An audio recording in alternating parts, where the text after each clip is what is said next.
I think we're going to look back at this time of people being addicted to technology, and I also struggle with it as well, and think, what were we thinking? I really think there'll be a point in maybe 10 or 20 years and we look back and go, wow, like this has brought so much, especially phones, these have brought so many great things into our life, but at what expense? And I do think about that a lot. I don't know if that's just me being pessimistic. It's been many, many years in the making, and we just built on it slowly but surely. And I think that that's a great lesson to teach the kids in our classrooms too. Like, things don't happen overnight. You don't learn to read overnight. You don't learn to become great at math overnight or a brilliant artist. It takes time and hard work, and eventually it'll pay off. Yeah, I hear her laughing from our lounge room. It's the most beautiful thing, like to develop that passion and that joy for reading. And I've seen, it is honestly like witnessing a magic show. You see kindergarten students and year one students just come alive. And I'm realizing that with my youngest in kindergarten at the moment is she can't quite read, but she's starting to get it. Rainbow Sky Creations acknowledges the traditional owners of the land we have recorded this podcast on, the Dharawal and Whadjuk Noongar people. We pay our respects to their elders past and present and extend that respect to all Aboriginal and Torres Strait Islander cultures. Well, hello. Welcome back to Rainbow Skies for Teachers. Ash here, but you're not going to be listening to me as the host of this podcast for long. This episode is actually going to be a replay of an interview that I did where I was the interviewee, not the interviewer. So I spoke to Matt from the Art of Teaching podcast, and our conversation was so awesome. I actually did the conversation while I was on a little mini break with my husband, but it was well worth doing a little bit of work because it was so fun and we got to chat all things teaching, and we had a really, really good time on the holiday and during the interview. So I'm going to hand the mic over to Matt for this interview. I hope you enjoy it. Ash, welcome to the podcast. Thanks so much for having a chat to me. Where are you phoning in from? It's not home. It is not home. I am from Sydney, Australia, but I'm actually calling in from the Gold Coast tonight. Amazing. From a very small looking office. Yes, it's a small but quite swanky office. Lovely. It looks very cool. Quite possibly the most important question, Ash, for our conversation. We both live in the Sutherland Shire, which is the coffee mecca of Sydney. I would argue. What is your coffee order? My coffee order is a piccolo, but I like to have it in a regular cup because, you know, the little piccolo cups, when you walk, they spill over the top, and I hate that. You're just wasting really precious sips of coffee. So I order a piccolo in a regular cup, and a school friend of mine runs the cafe that I go to, a friend that I went to school with, and he hates my order. He thinks it's ridiculous. I still do it. I stand by it. It's very good. What's his coffee shop? Kin in Burraneer. Amazing. I do know that spot very well. It's a great place. Is there a book that's caused you to stop and reconsider a few things in your life? It could be within education, or it could be more broadly. Well, this one's a bit more broad, but it's called Untamed by Glennon Doyle. Amazing. I don't know if you've heard of Glennon Doyle, but he is an amazing, fierce feminist. And it's really all about how we're really raised in the world as women and some of those social constructs that are put around us. And it sounds really deep and heavy, but I read it just as I was having my third child, which was a girl. I've got 2 girls and a boy. And it just made me really reconsider just how our society's set up, what I want to do as a mother, raising my kids, and as a professional as well. It was a great book, and I could not put it down. Awesome. This podcast is becoming quite expensive because every time I talk to someone, I put another book order in my Amazon cart. So I'll definitely make sure I add that.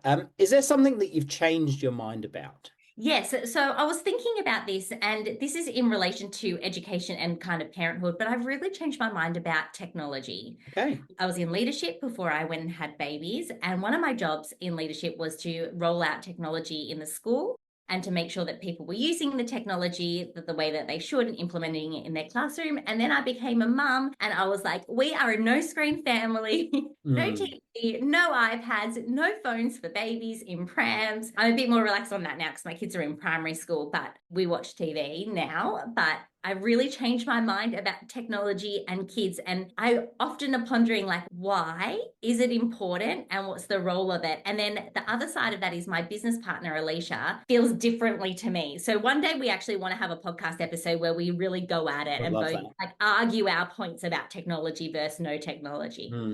I'm halfway through reading Jonathan Haidt's and The Anxious Generation. Oh, yes, and And that's on my book list. it is a phenomenal read and a terrifying read. We don't have a TV in our house, which I know is bizarre, but when we first bought a house many years ago, we didn't have any money. We spent everything on our house. And so the first fortnight was a bed, the next fortnight was a fridge, and then we were living in Cronulla at the time, and we got about 12 weeks down the road and we thought, we don't have a TV. This is great. So it's something which we haven't bought, and that was for the last probably 15 years or so. And that's been interesting because when people come to our house, they notice something isn't quite right and they can't quite put their finger on it. Mm. I think we're going to look back at this time of people being addicted to technology, and I also struggle with it as well, and think, what were we thinking? I really think there'll be a point in maybe 10 or 20 years, and we look back and go, wow, like this has brought so much, especially phones, these have brought so many great things into our life, but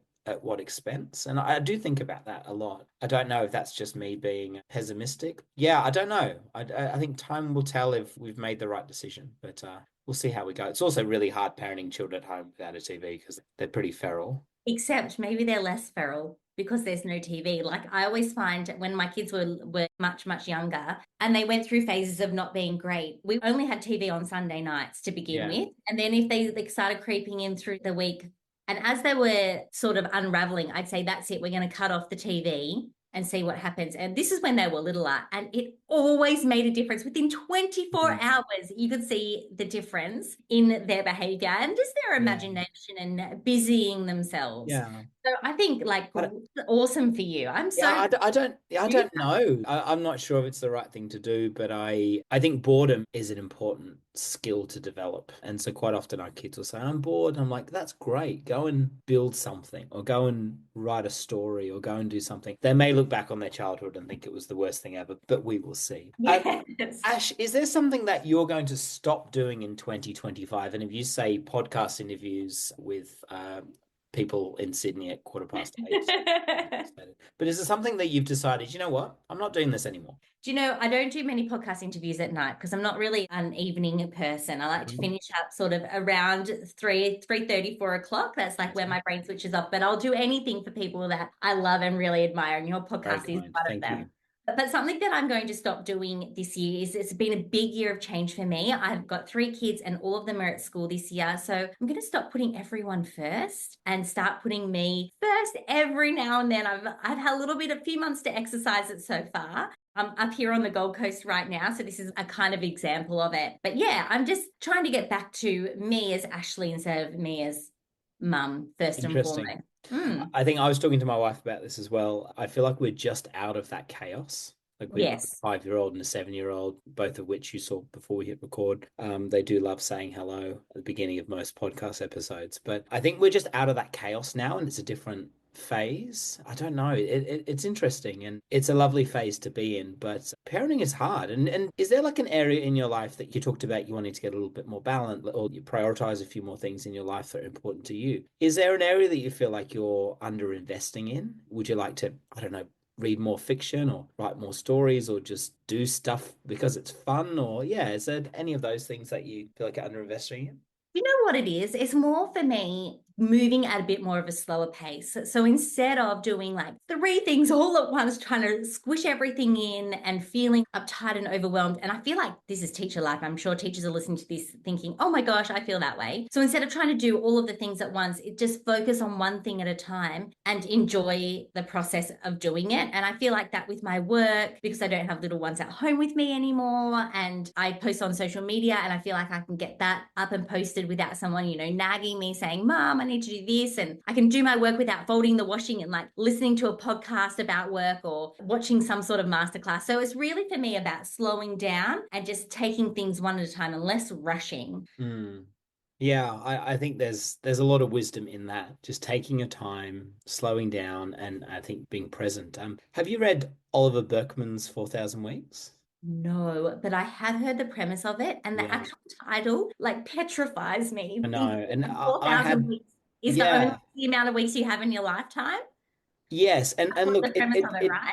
yeah, that is absolutely the premise of it. And I had the immense privilege of interviewing him, and I didn't think he would get back to me. And that's not a reflection of him, more of a reflection of me. But I think the interview and his book actually changed my life, like really, Wow. because it is so beautifully written, such an important read, because I have just ticked over my 2000th week on this earth. And I read the book and I thought, wow, like we do really need to slow down and we really need to be present. It's caused me to hug my loved ones a little tighter and slow down in class and have conversations with students that are more meaningful and just take your time. And it sounds absolutely morbid and horrific when you read the title, but Yes. I kind of think that's the point. It's shockingly beautiful, and I would highly recommend it. So if you're in a bookshop, I would get a copy. Okay, without it being too scary. I think that It's great. the whole premise of rushing is one thing that I really, really regret in my teaching career Mm, is rushing and rushing my kids because they really don't deserve that. And I think you can do less and get further. And I think the more that we remind teachers that it's okay not to be rushed and it's okay to enjoy the moment and have a little bit of fun. Like I know there's so much packed into the curriculum and we're expected to do so many things in this event and that event, but if I started again and I was going to give a message to my first year teacher self, it would love be that. just don't rush. It's okay to go slow. You'll get through it. You'll get there. Yeah. Yeah. Ash, what were you like at school? I And loved school. I was, was yeah. a real lover of school. I wasn't the best student. I wasn't the worst. I'm a terrible speller. Do you have any theories on how people become good spellers or not? I've heard lots of people say different theories about people who can spell. Yeah, that's a great question. I'm slightly terrified of spelling because I don't think I was taught properly. Mm. And it's something which I'm really, I think, really self-conscious of in the classroom is getting it right. And I'm not a great speller. And when I get nervous, I make spelling mistakes. And I'm not really sure, but I wish I was taught properly because I feel like it's a sort of a key part of my teaching that was missed. It's something that I've had to work really, really hard on to try and get average at. So yeah, I'm not sure. I think I feel a bit ripped off when it comes to spelling, to be honest. Yeah, I'm not a good speller either. I spoke to a high school teacher once and she had this theory that either you're a speller, like you can spell, or you can't. Like you've either got a maths brain or you don't, which Right. I don't really love that idea of putting people in baskets. But I thought that was interesting because she was a high school English teacher and she taught for like 20 years. But then I've also heard other people saying if you're more of a visual learner, it's easier to learn to spell, which I feel like I debunked that too. But even learning about the science of reading and how Mm. words work, I still find that difficult, which I find interesting considering I'm not a good speller. We've really gotten very diverse Yeah, here. no, I'm I think sorry. no, not at all. I think that's a really good point. I mean, I've spent so much of my career working in K-2 classrooms, and I know we don't do it so much anymore, but like L3 and all of that kind of stuff, which for those that are listening is an approach to literacy. And I absolutely love the science of reading and how we get kids to love books. And I was Mm. having a conversation with my eldest daughter today, and I said, she's really come a long way in her reading this year. And I said, Harper, like, you're doing so well. And she goes, Daddy, like, reading is my favorite thing to do. And she'll go to bed most nights and sit in a bed and read a book. And I hear her laughing from our lounge room. And it's the most beautiful thing, like, to develop that passion and that joy for reading. And I've seen it is honestly like witnessing a magic show. You see kindergarten students and year 1 students just come alive. And I'm realizing that with my youngest in kindergarten at the moment is she can't quite read, but she's starting to get it. And it's like watching a miracle. It's the most incredible thing. And seeing our girls lose themselves in books that I lost myself in, like Roald Dahl and all of these kind of things is really interesting. Was there a teacher, Ash, that made a difference in your life, or a teacher that you remember? And how did their classroom feel? I mean, I feel like I had lots of great teachers. I was really lucky, but there was this one teacher, Miss Babick, her name was, and I adored her. She was my year 3 teacher, and she was just so welcoming and sweet. Didn't matter sort of what state you came into that classroom in. She sort of brought everyone together, and she was so warm. I cried because she was leaving at the end of year 3 when I was finishing up, and she went to another school. But many, many, many years later, like 20 years later, I went into leadership and I went to a special leadership course, and you'll never believe it, I was sitting next to Miss Babick. So I got to tell her, I turned across and said, oh my gosh, I loved you. My name's Ashleigh. I was in your year 3 class. And she said, oh, yes, I remember. I don't know if she did or not, but I got the privilege of being able to tell her how much she meant to me. So that was cool. Amazing. I got to interview Mrs. Taylor-Jones, who was that teacher for me. And Oh, I'll text you the link to the podcast, not to get an extra download, but it's a conversation that is really valuable to me because her class for me was a place where I felt seen and valued. And it was in year 3. It's amazing. I want to go back through the episodes of the podcast, and I reckon probably 80 or 90% of the most meaningful teachers are in either year 3 or year 4 of guests that have mentioned them. And I don't know if there's something there or if it's something which is particularly formative around that age. But yeah, and everyone I've spoken to, it's really funny, Ash, everyone I've spoken to doesn't talk about content. So you don't talk about your teacher saying, oh, she taught me fractions and triangles and how to write a narrative and all that. And I'm sure that was there. But every single person, when asked that question, talks about how their classroom felt and yeah. how this teacher interacted with them. And I'm sure she did the same thing for the hundreds and hundreds of students that were in her care throughout her career. But what's so lovely is that you felt as if, and I felt as if in my teacher's class, that I was the most important person in that class. And it's Yeah. great because everybody felt like that. It's really quite Mm. wonderful, isn't it?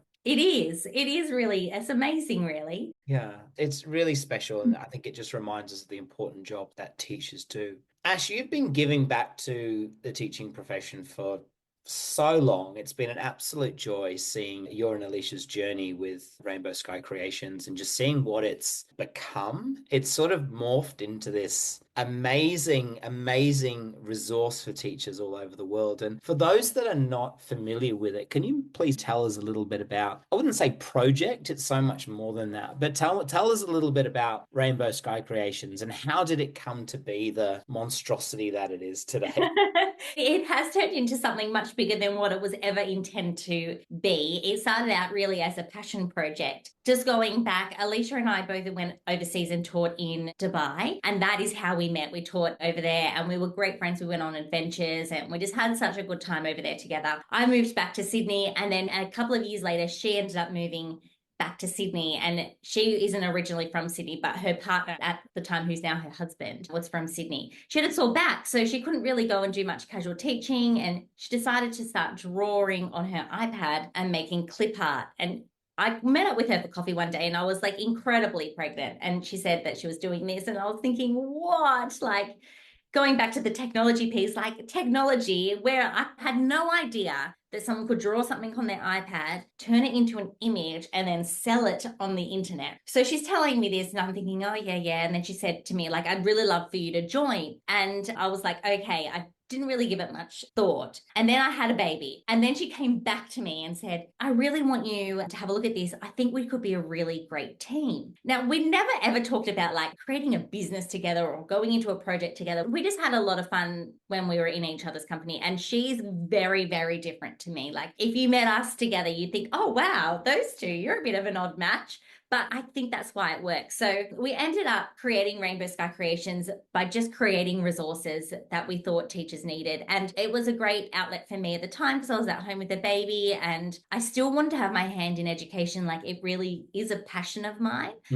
Alicia ended up going back to work full time because her back healed. She moved to Perth. She got married. I had more babies, and it kind of all just morphed from there. So our personal lives grew and changed. And then Rainbow Sky kind of grew and became something really special that we thought we can't just let this sit there. So we ended up both finishing teaching. We're not saying that we're finished for good. We may go back. Who knows? We are a little spoiled now because I love being able to go to the bathroom whenever I want. Privilege. Yeah. It is a huge privilege. But it's just turned into this huge thing where we're able to help teachers all over the world. And it's been really amazing. We're able to be creative. We've been able to make a change. And I've mentioned a few times that I was in leadership before I went off on maternity leave. And I feel like this path for me, I've been able to make more change and really impact more classrooms now than I ever felt I could as a leader in a school. And for me, like in my personality, it's been perfect. Yeah. I mean, there's so many kind of new elements to Rainbow Sky Creations. And for those that this is the first time that they're hearing your story, I did interview you, but probably would have been a couple of years ago. And I'll put the link to that in the show notes. But now you've got like a blog, you've got a PD hub, you've got a shop, you've got a podcast. Yeah. There's a lot of elements, isn't there? Like there are a lot of moving pieces. Yeah. Yeah. I mean, tell us a little bit about I mean, I love the PD Hub and I think it's just amazing, but tell me a little bit about that process and what are some of the resources on there for people that haven't visited yet? Sure. So we started out with resources for teachers, just one-off resources that you could use in your classroom. And we really try and keep it with the philosophy of how we like to teach. So hands-on learning, really making it explicit, having that rigor as well. That's really important that we have that explicit teaching, that rigor, but also allow kids to practice, be a little bit open-ended and hands-on. So that's how we run our classrooms. So when we create resources, we want to allow teachers to be able to do that as well in their classrooms without spending the hours of having to put it all together, because it takes a lot of thinking to get all of those elements in place. So it started out with resources, a lot of growth mindset stuff and a lot of maths stuff. And then we got lots of questions from teachers saying like, how do I run maths and have it really differentiated? How do you teach your maths lessons? How do you teach your reading group lessons? And that's where the PD Hub comes in. We created mini courses, so you can do them over a weekend. They're only a couple of hours, like 2 hours long, so you can really go through them, but they've got really actionable steps of how we set up these processes in our classrooms, because I think as teachers, we really are on our own. We don't get to see enough of each other. And I know that that's changed over the years. We've been doing learning walks and people are more open to you saying, I want to go and look in that classroom. But generally, we don't get to see how people set things up from the very get-go. So we really want to help with that and help new teachers especially come in and say, okay, I'd love to run maths groups or I'd love to run in reading groups. What's a really great, effective, efficient way to do that? And we teach them how to do it. And at the same time, we give them resources that really match in and align with that sort of teaching, with that hands-on approach. The resources are effortless in the sense of you can just take them and use them and you can adapt them to the needs in your class. And I know with anything that looks effortless, a lot of effort has gone into it to make it feel like it's easy to use. So I can only imagine the amount of work that goes into these. But Rainbow Sky Creations is like the resource that I wish I had when I started teaching. Same. It's like so good. And I'm not just saying that, like I absolutely love it. And it's wonderful to see, like I said, how you have catered for sort of the diverse needs of teachers all across the place. It's really, really great to see. And what are you noticing in some of the ways that, say, professional learning is changing for teachers? Because I think the days are gone when you used to just sit down and get spoken to by an expert. Are you noticing any changes to that? Do teachers want to access professional learning in their own times, or what are some of the things that you're noticing? I'm noticing a few changes. The first thing is that teachers are wanting to access the professional learning that is right and true for them at the time. And I think many years ago when I first started teaching, which is 20 years ago now, I'm like really showing my age, that wasn't really an option. Your option was the professional development that was offered to you by your principal, or if you saw something advertised, you could say, oh, could I please go to this? And the answer might be yes, it might be no. I worked in Catholic schools, so usually every sort of professional development was within that school system. Right. But I'm finding now, and teachers in America are really at the forefront of this, that they're seeking out their own professional development. Like, I really want to learn about diverse learners in the classroom and how I can cater for them. And then they go and find an expert in that area. Or I really want to learn about the science of reading and how I can be better at that. So they go and seek out someone in that area. And I think Australian teachers are really catching on to this as well. I agree. it is a real shame that teachers have to do it in their own time, and then they have to find the time outside of school hours in order to do it. You know, in a perfect world, I would love to see some of that staff meeting time dedicated to doing your own learning or your own research or whatever sort of works for you. Because I know as a teacher, I spent hours and hours researching all sorts of different things just to make sure that I was meeting the needs of my kids, whatever it was. And you have a group of children and things are changing all the time, you know. You might have one problem one year and then the next year you're trying to work out something completely different. So I'm seeing that, but also the other part of this is that I would love to see more differentiation in professional development inside schools. I would love to see that. I feel like I've said it my already language. in the past, but we never would get a group of kids in our class and give them all the same tasks. So why are we doing that for our teachers? And I say this time and time again, Ash, like we are just old kids. Yeah. We're just old kids that need the same thing as kids do. And one of the reasons why I started the Art of Teaching podcast was to give teachers access to these world-class thinkers that they can access on demand and free. Because I worked for many years in a really low socioeconomic region and we could not afford to get these educational bigwigs to come in and speak. We just didn't have the money. And so I just thought that was deeply unfair that there'd be teachers sitting in classrooms in southwestern Sydney or other remote areas that wouldn't get access to these brilliant people. So my argument was, why not differentiate it so teachers can jump in and out when they need? And also, why not provide it for free? Because it seems like that would be the best thing to do. And I agree, there is so much to be done in the space of professional learning. And I think the conversation's changing. I think we're getting to a point where we're realizing that we need different things. It almost seems as if there's like a decentralization of professional learning in the government sector anyway, where I work. And I like that we're having conversations about that change, because I can't tell you the amount of times that I've sat in professional learning, of course not in my current school, where I think I'm late to pick up my kids and I already know this, or this just does not apply to me. And so why shouldn't people be able to access things that are relevant to them in their own time? It makes perfect sense. So I'm so drawn to the work that you're doing. And it's just driven, I think, by this desire to not only celebrate teachers, but also to support them. It's a really complicated job. It's such a hard job. And if you can make it a little bit easier for teachers to do great work, which is what you do, I think that's hugely important. Ash, are there any like most popular resources on your website? Are there things that you went, wow, I'm surprised that people are, well, are there any of those things? Yes.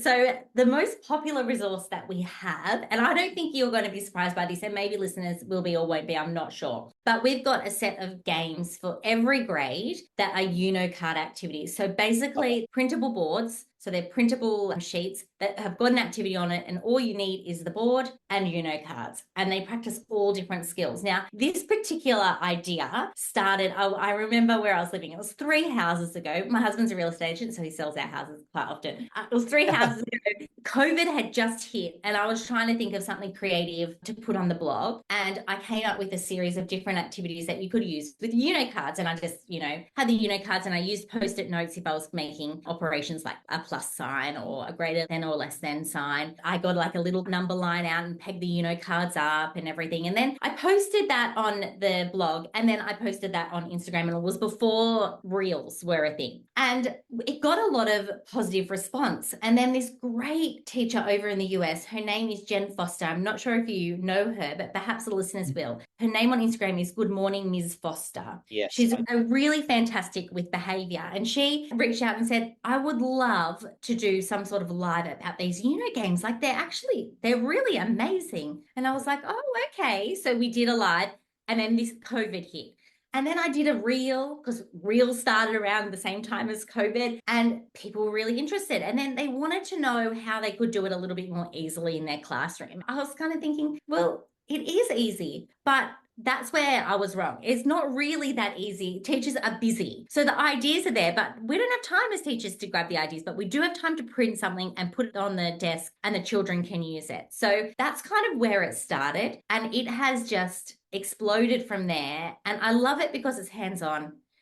It's great for all sorts of learners in the classroom. Kids can do it independently, but you could also use it as a class lesson or explicit teaching. Love it. your podcast listeners are going to be the first to know, we've got a version 1, a version 2, and I'm just editing the version 3. So I cannot believe that we've got 3 versions of these card games. Each pack has about 10 to 12 activities in it. So really, by the time version 3 comes out, if you buy all versions for your grade, you'll be able to cover pretty much every single strand in maths. It blows my mind that we've actually been able to think of ideas to be able to get across all strands, but we've been able to do it. I love that. Please send me a link to where people can get those, because that would Sure. be amazing. And Ash, I just love how excited you're getting about this. It's brilliant. Like I think like you are sitting in a small office up in Queensland and it is 9:15 at night and you are buzzing about these resources and about helping teachers to do a better job of teaching their students. And I love it. It's contagious. And I think your passion and your commitment to teachers is something which really does shine through in Rainbow Sky Creations. It's lovely. Like it's so useful and so brilliant. And it's great to hear about what's happening. And was there anything that you thought, this is going to be huge? This resource teachers are going to love and it's going to fly off the shelves, and then you were wrong? Was there any of those? Millions of things. Love it. Millions of things. But I think that that's the whole premise of point. having a growth mindset, right? And just giving things a go and trying and sometimes failing, and that's fine. And, I've got a neighbor who decided that she wanted to open a TPT store and make resources for teachers. And she said, I'll never think of something as brilliant as your unicards. Like that's just like, that's next level brilliant. And I was saying to her, there's nothing special about me. I love teaching. I would say I'm a good teacher, but I wouldn't say that, my mind is brilliant. And, this is the most fantastic idea you could ever think of. It's just something that I found that worked. And it's been many, many years in the making. And we just built on it slowly but surely. And I think that that's a great lesson to teach the kids in our classrooms too. Like things don't happen overnight. You don't learn to read overnight. You don't learn to become great at math overnight or a brilliant artist. It takes time and hard work, and eventually it'll pay off. Yeah.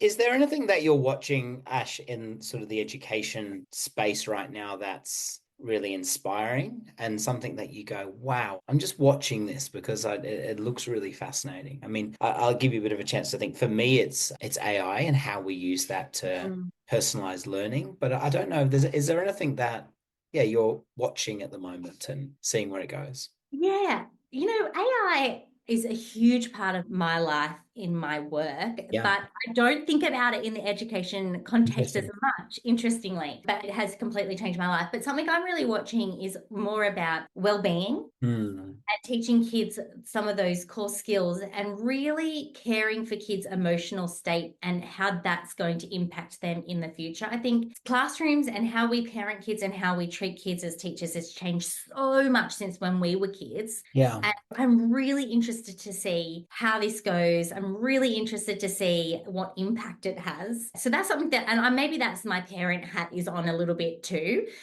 Yeah, I agree. Like it's completely changed. I think recently I've been thinking about just how much schools form safety nets in communities and how they are threads that hold communities and families together. And I think while, of course, primary job is to educate, I actually think that well-being and caring for our students and providing those safe places for our kids is even more important. And I think about that all the time. Like I remember when I went for this job a couple of years ago as an assistant principal, and I sat at the front of the school trying to work out how to put a tie on because it had been a while and I was trying to just figure it out. And I had this moment, I was watching parents drop their kids off at school, and there would have been 500 students that were handed over by their parents to be raised by teachers, essentially. It reminded me, I think, about the incredibly important job that we do. And I actually got quite emotional because I thought, wow, like this is it. This is why we're here. And obviously having kids now and giving them a kiss goodbye at the gate and handing them over to a school, it's really changed everything for me. And I think it's wonderful to see just how sort of the central role I think that schools play in being part of cohesive communities. I could ramble about that all day and all night, but it's interesting. Ash, just from a business point of view, I'd love to get some advice. How do you decide what to go after? Because there would be so many opportunities and so many things that you could do in the education space. How do you make sure that you keep it about your core values at Rainbow Sky Creations? And also, I guess an aside is, what are some of those values? Yeah, that's something that we've grappled with over the years. But when we first started and I was hanging out with teacher friends in the staff room, people would always give me ideas like, oh, you should do this, a great idea. You should do this. You should do this. You should do this. And you can take on board what everyone says. But at the end of the day, A, you need to have a passion for it. B, it needs to be in your wheelhouse. So when we first started Rainbow Sky, the new Australian curriculum had been released the first time around, and they were just releasing like the science component. And someone said you should create all units for science. And that would have been a really great idea, but I am terrible at science. I've got no love for it.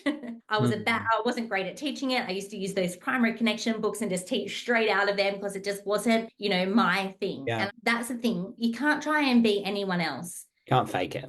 You can't fake it. In business, you can't fake it. As a teacher, you can't fake it. You've got to stay true to you and be authentic to yourself. And I think that when you do that, your best work comes out. And that's something that we kind of need to model to the kids in our class too. Like we were talking about not being great spellers. You know what? You're not good at everything. And telling your kids, I have this flaw or this thing I'm not very good at, will make them feel better when they're not very good at something and they've got to be vulnerable. And I think we've got to remember that those little people in our classrooms are vulnerable all day, every day, and we expect so much from them. Yeah. I feel like I've digressed from your... No, not at all. No, not at all. I think that's really wise because, I find it easy to say no to bad opportunities. I find it challenging to say no to pretty good things, and I think reminding yourself each and every day, like why you do what you do, that really shines, I think, across in your businesses. There's a real authenticity and a love and a passion for teaching. It's lovely to see. Ash, how on earth did you find the time to start a podcast? How did you manage to do that? Because it is by far one of my favorite podcasts and it is so wonderful to see. I think I saw the other day that you had just surpassed 500,000 downloads, which is... I'm not surprised, but that's still pretty amazing. It's actually like, when you think about 500,000, it's a big number, isn't it? It's a big number. And why did you, of all the things that you could do, why did you decide to start a podcast? And why do you think it has resonated so well with educators? I'm addicted to podcasts myself. Same. I love listening to them. They were like the thing that saved me as a young mum with 3 kids at home, none of them at school. I would listen to them as I did the housework and it would just make everything that was hard a little bit more easier. So I love listening to them. And then I was very lucky to be invited onto several podcasts. I came on your podcast, a couple of people overseas, and I just, every time I got off the podcast or even a live when I did it online with somebody, I just felt that energy that you get in the staff room, from teachers when they're telling you about this awesome lesson that they did or this funny story from a kid. And I wanted that as a part of our business. Alicia was a little bit more hesitant about the podcast. She was like, oh, I don't know about it. It's adding more to our plate. So we came to a compromise and we agreed that we would do the podcast, but we would get an editor to help us edit it. So we didn't have to do any of that. And then we have someone else help us upload it. So all we have to really do about the podcast is record it and then promote it, which makes the whole process a lot easier because anyone who's listening who has never run a podcast before, there's actually a lot of moving pieces to it. It's not just as easy as hitting record. That's how we fit it in. We get help to do it. And it is one of my favorite parts of the business. I think it's actually my favorite part of the business. I love jumping on and being able to connect with Alicia and have a chat, but also love being able to interview people and talk to them and learn new things, which is great. I record every week and I have done for, probably for almost every week for the last 4 years. And it is the highlight of my week. It really is, to get to connect with amazing educators doing brilliant things. And I still can't quite believe that we can have a conversation that goes for an hour and that be accessed potentially by an unlimited amount of people around the world, like for free with no extra effort. My brain can't quite comprehend that. But I think it has been, for me, the single best thing I've done professionally. And I remember I was having a chat with my wife and I said, I don't know if anyone's going to listen. I've heard that podcasts last 6 episodes when then people give up. And so I thought, you know what? I'm going to record 7 and I'm going to release them all in one go. And then at least I'm over that. And for the first couple of seasons, it was mum and a mate and a few friends that I guilted into listening to. But then it's lovely how these conversations kind of make their way into people's ears, into people's homes across the world. It's bizarre. But have there been is there like a favorite episode that you've done, or is that like asking your favorite child? Oh, I feel Or like one that's most meaningful? Maybe that's a really meaningful conversation. there's been a lot of great conversations, but one of the ones that hasn't been released yet is I got to interview a guy called Principal Lamb. Have you heard of him from I TikTok? have heard of him. And is he the one that has a standing desk? He's the one with the trolley that Yeah. walks Yeah. through the halls of the trolley. So he has Love him. no office. And I loved his philosophy. And I was like, I really want to talk to this guy. And it wasn't easy to get him, but I did. And I was on high. Like, I was so excited to interview this guy. I was telling everyone, like my friends that aren't in education, anyone who would listen, I was telling them I was going to interview him. But then after I did, I was telling everyone all about the interview. Like, I think my poor husband had to sit and listen to me tell him every part of this interview for like at least an hour that evening when he got back from work. Yeah. Wow. And was there I don't want to steal your thunder, because that's two scoops that we've got tonight. The first one is about the new game, and the second one is an upcoming episode. But can you give us one snippet or something that was meaningful from that conversation? From his conversation? Yeah. Something that really stood out to you. Do you know, this is really mundane, but it stood out to me. So every morning, and you'll know this if you ever watch him on Instagram or TikTok, he goes around. I'm obsessed with him, Ash. It's all on my Instagram. I know. I'm so jealous. Yeah. So he goes around and he checks on his teachers and he says, "Good morning. How are you? Is there anything I can do for you today?" And I said to him, "Do some people say, yes, I want you to do this photocopying. I've forgotten to do it." And he was like, "Yeah." I said, "Do you do it? Like, you go and do copies for people?" And he was like, "Of course I do. I know how hard it is to be in the classroom. I know how busy it is. Of course, I take their copies, I do them for them, I deliver them back. I'm not judging them for that." And I was like, oh my God. I've worked with some good principals over the years, but no one I don't think I could ask to do copies for me. That is incredible. And I can't wait, Ash, to hear that. Is that episode out soon? Yes, it'll be, by the time this gets released, it should be out. Okay. All right. Wow. Ash, there's so many things that I could ask you, and I do want to be respectful of your time. I know that it is getting close to 9 o'clock at night, but if I just graduated from university and I was about to step into the classroom for the first time, what short bit of advice would you give me? Just be kind to yourself. You're a human. The little people in your class are just humans, and no one's perfect. So be kind to yourself, be kind to those kids in your class. You know, they're not doing anything to piss you off. There's often a reason behind the behavior. Yeah. Rome wasn't built in a day. So don't go and compare yourself to the person that's been teaching for 30 years and it looks really, really easy for them. No one started out it being really, really easy. It's tough, but it's so rewarding. So rewarding. Ash, it has been lovely to connect with you again, and I am honestly in awe of the work that you do. And thank you for making our job as educators that little bit easier. Your resources are brilliant. Your podcast is amazing. But I think the thing that I love above all else is just your passion and your excitement and your commitment to the job. It's lovely. We need more people from you cheering us on, and it's lovely to connect. Thank you for taking the time. I really appreciate it. Oh, thank you. Thank you so much for having me. I actually think Matt and I could have talked for days on end. We had so much to say, but we had to wrap it up at some point. I interviewed Matt for our podcast about a month ago, so I will make sure that we put that episode in the show notes if you want to hear more of us chatting away about all things teaching. Thank you so much for joining me, whether you're listening in real time at the very end of December or you're listening at another time, you are most welcome here. Now, we have a little tradition and a little saying at the end of our podcast. So if you're new here, you won't know, but if you've been listening along for a while, I'm sure you can mouth the words along with me. There are rainbows ahead, my friend, and together we're unstoppable. I'll see you next week. Thanks for choosing to listen to Rainbow Skies for Teachers, the go-to show dedicated to teachers who want to make a big difference in education. If you enjoyed the episode, please leave us a 5-star review or share the episode with a friend, because together we're unstoppable.